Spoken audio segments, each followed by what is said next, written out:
যখন দেখুন বৃষ্টি হচ্ছে তখন দোয়া করবেন, দোয়া কবুল হবে ইনশাআল্লাহ।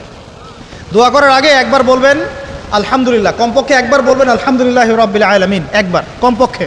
মানে প্রথমে আল্লাহর প্রশংসা করবেন, তারপর একবার দরুদ পড়বেন আল্লাহুম্মা সাল্লি আলা মুহাম্মাদ ওয়া সাল্লিম, তারপর হাত তুলে দোয়া শুরু করবেন।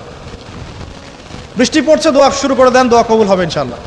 আজান দিয়েছে, আজান এবং একামতের মাঝখানের সময়টা আছে, এই সময়টা কাজে লাগান, দোয়া কবুল হবে ইনশাআল্লাহ। নামাজে দাঁড়িয়েছেন, সেজদায় গিয়েছেন, সেজদায় দোয়া করেন, দোয়া কবুল হবে ইনশাআল্লাহ। প্রশ্ন করে অনেকে যে ভাই সেজদায় কি বাংলায় দোয়া করা যাবে? হ্যাঁ যাবে, যদি আপনার নামাজটা নফল নামাজ হয়। কোন নামাজ হয়? ফরজ নামাজে করবেন না, নফল নামাজে করতে পারেন ইনশাআল্লাহ। সেজদায় বান্দা আল্লাহর সবচেয়ে কাছাকাছি থাকে, এই সময়ে বেশি বেশি দোয়া করতে রাসূল সাল্লাল্লাহু আলাইহি ওয়াসাল্লাম তাগিদ দিয়েছেন।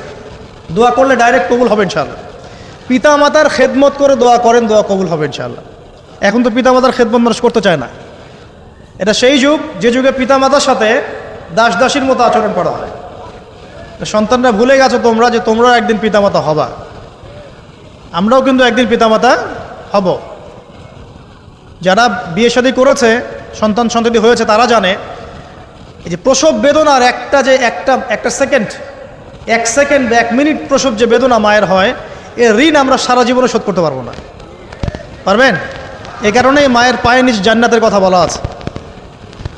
মাদের সম্মান আল্লাহর কাছে অনেক বেশি, মেয়েদের সম্মান অনেক বেশি। এই নারীবাদী ফ্যামিলিস্টরা যা বুঝিয়েছে, ইসলাম এমন নয় তো।